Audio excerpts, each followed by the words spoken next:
Lawyer आणि advocate यामध्ये काय फरक असतो? प्रत्येक ॲडव्होकेट हा लॉयर असतो, पण प्रत्येक लॉयर हा ॲडव्होकेट नसतो.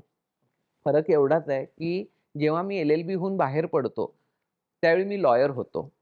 मग मी माझं करिअरचा पाथ निवडतो. मला कोर्टात जाऊन वकिली करायची आहे, की माझ्या चेंबरमध्येच बसून प्रॅक्टिस करायची आहे, का मला नुसते ॲग्रीमेंट्स वगैरे ड्राफ्टिंग आणि हे सगळं करायचं आहे, ड्यू डिलिजन्सची कंपनीची कामं करायची आहेत. हे मी ठरवतो. तो प्रत्येक जण हा लॉयर असतो. पण जो लॉयर कोर्टात जाऊन त्याच्या क्लायंटची, अशिलाची, पक्षकाराची बाजू मांडतो. कोर्टात आर्ग्युमेंट्स करतो, कोर्टात क्रॉस एक्झामिनेशन करतो. He is called as advocate. कोणताही गुन्हा पोलीस स्टेशनमध्ये कशाप्रकारे नोंद केला जातो? पहिल्यांदा पोलिस स्टेशन किंवा मॅजिस्ट्रेट. पण पहिला त्याला पोलिस स्टेशनला पण त्यांनी काही ॲक्शन नाही घेतली, तर तो मॅजिस्ट्रेटकडे जाऊन पण ते दाद मागू शकतात. त्यामुळे पहिलं ते करायला लागेल. त्यानंतर पोलीस त्या प्रकरणाचा तपास करू शकतात. तपास पूर्ण झाल्यानंतर तो खरंच गुन्हा घडला असं वाटलं त्यांना, तर ते चार्जशीट्स फाईल करतात.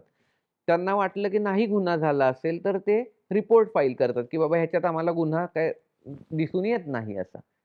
त्यानंतर ती अख्खी ट्रायल चालते. कोर्टात साक्षीदाराचे महत्त्व काय आहे? घडलेल्या गुन्ह्याचं एक्झॅक्ट वर्णन काय होतं, हे जेव्हा जज समोर तोच साक्षीदार येऊन स्वतः तोंडी सांगतो, तो तो पुरावा मानला जातो.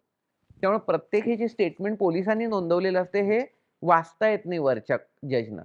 त्याच्या पेक्षा म्हणण्यापेक्षा ते न वाचता तोच साक्षीदार ज्याचा जबाब पोलिसांनी नोंदवलेला, त्याच साक्षीदाराचा जबाब जो कोर्टापुढे त्यानं तोंडी सांगितलेला जो नोंदवून घेतलाय, तो वाचता येतो. कोर्टात न्याय मिळवण्यासाठी वेळ का लागतो? आज भारताचा सगळ्यात महत्त्वाचा प्रॉब्लेम आहे म्हणजे पॉप्युलेशन. गतीचा इश्यू का येतो? कारण जेवढं पॉप्युलेशन जास्ती तेवढं लिटिगेशन जास्ती. लिटिगेशन जेवढं जास्ती तेवढी पेंडन्सी जास्ती. त्यामुळं तेवढेच प्रॉब्लेम्स तेवढे आहेत.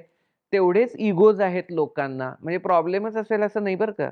मोस्ट ऑफ द लिटिगेशनमध्ये ego is a major culprit. आज एखादा गुन्हा घडतो, त्यानंतर त्याचं इन्व्हेस्टिगेशन होतं.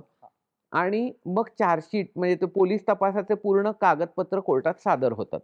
ह्यानंतर 2 सिच्युएशन असू शकतात. एक तर त्या केलेल्या गुन्ह्यात त्याला जामिनावर तरी सुटका होते किंवा तो तुरुंगात राहतो.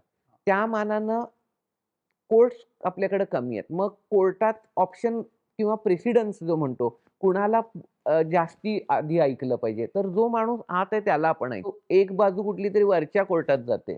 तिथं पण तेच प्रकार आहेत, की बाबा जो आत आहे त्याला पहिला प्रेसिडन्स द्या. हे इतकं वर्षानुवर्षाचा प्रकार आहे, की आज एक एव्हरेज जेलमधनं ज्याला शिक्षा लागली आहे, असा माणूस जर का सुटला असेल, तर त्याचं अपील चालवायला यायला जवळ-जवळ एक 15-20 वर्षाचा काळ जातो, जर का जामिनावर असेल तर.